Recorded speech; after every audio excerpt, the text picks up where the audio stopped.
Hello everyone, and welcome back to our deep dive into Charles Dickens's masterpiece, Oliver Twist.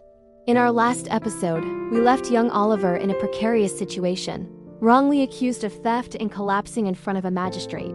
Today, in part 3, we'll see Oliver experience a brief, beautiful glimpse of a better life, only to have it cruelly snatched away. So, just as the magistrate is about to sentence Oliver to 3 months of hard labor, a bookseller rushes in.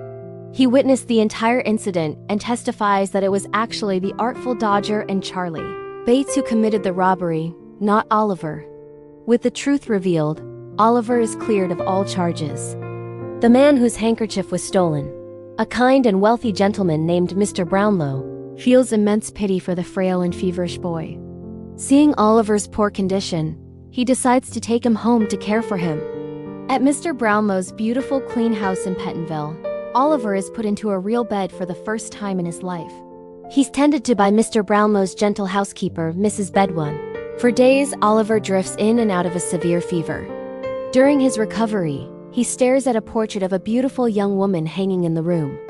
He feels a strange, inexplicable connection to her, and Mrs. Bedwin notices that Oliver bears a striking resemblance to the woman in the painting.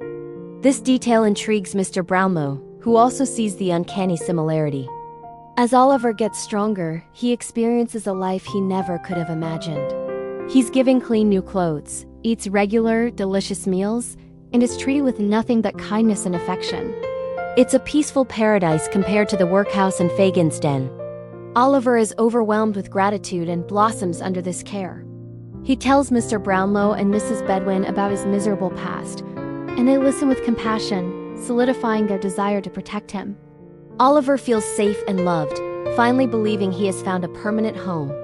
But while Oliver is enjoying his new life, Fagin is panicking. He's terrified that Oliver will expose his entire criminal operation to the authorities. The safety of his gang and his own freedom are at stake.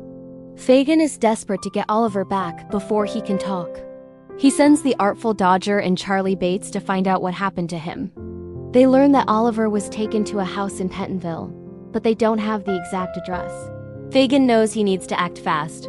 He enlists the help of 2 of his most formidable associates, the brutal, violent housebreaker Bill Sikes and his girlfriend, Nancy. Nancy, despite being part of Fagin's gang, has a complex character. She was raised in this criminal world and can be coarse and loyal to her companions, but deep down she possesses a buried sense of compassion, especially for Oliver. Fagin offers a reward for Oliver's return, and Nancy is sent to the police station, pretending to be Oliver's distraught older sister, to find out where he is.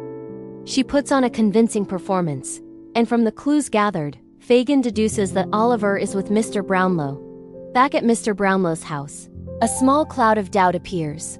Mr. Brownlow's grumpy friend, Mr. Grimwig, is a cynic. He insists that Oliver, coming from a bad background, is inherently deceitful and will revert to his old ways. He bets Mr. Brownlow that if given the chance, Oliver will run off and never return. To prove his faith in the boy, Mr. Brownlow decides to test Oliver's trustworthiness. He entrusts Oliver with a simple but important errand, to return some books to the bookseller and pay him with a £5 note. Oliver is thrilled to be trusted with such a responsibility. He eagerly sets off, clutching the books and the money, promising to hurry back. This is his chance to prove his loyalty to the kind man who saved him. He feels proud and happy as he walks through the streets, dreaming of his future with Mr. Brownlow. But lurking in the shadows, fate has other plans. As Oliver turns a corner, he is suddenly grabbed from behind. A young woman throws her arms around him, crying out, "Oh, my dear, dear brother." Oliver is stunned and confused. It's Nancy. Before he can react, Bill Sikes appears, menacing and cruel. They accuse him of running away and trying to get them into trouble. Oliver tries to cry for help, but Sikes threatens him into silence, dragging him away. Passers-by see the scene but assume it's just a family squabble with a rebellious boy being disciplined by his sister and her partner. No one intervenes. Oliver is forcibly dragged through the winding, dirty streets of London, back towards the squalor he thought he had escaped forever. His new clothes are torn, his hope is shattered. He is brought back to Fagin's den, a prisoner once more. Fagin, Sykes, the Dodger, and Charlie all mock him, stripping him of his fine clothes and taking the £5 note.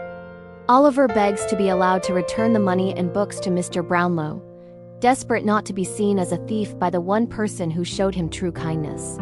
His pleas fall on deaf ears. Fagin and Sykes are about to beat him when Nancy, in a surprising act of courage, steps in to protect him. She argues fiercely with the men, shielding Oliver's body with her own. She declares that she was the one who brought him back and she won't stand by and see him harmed. Sykes, enraged by her defiance, strikes her, but her intervention saves Oliver from a severe beating for the moment. Meanwhile, back in Pentonville, the hours tick by. Mr. Brownlow, Mrs. Bedwin, and Mr. Grimwig wait for Oliver's return. As evening turns to night, Mr. Brownlow's hope begins to fade. Mr. Grimwig, grimly satisfied, declares that he was right all along. Though deeply disappointed and hurt, Mr. Brownlow eventually, and reluctantly, agrees. He forbids anyone in the house from ever mentioning Oliver's name again, believing the boy has betrayed his trust. He has no idea of the terrifying reality of Oliver's kidnapping. So, Oliver is trapped again, his brief taste of happiness replaced by despair. Fagin and Sykes now have him back in their clutches, and they have sinister plans for him. How will Oliver survive this ordeal? And will Mr. Brownlow ever learn the truth? We'll find out in the next part of our story. Thanks for watching, and be sure to subscribe so you don't miss what happens next. See you in the next video.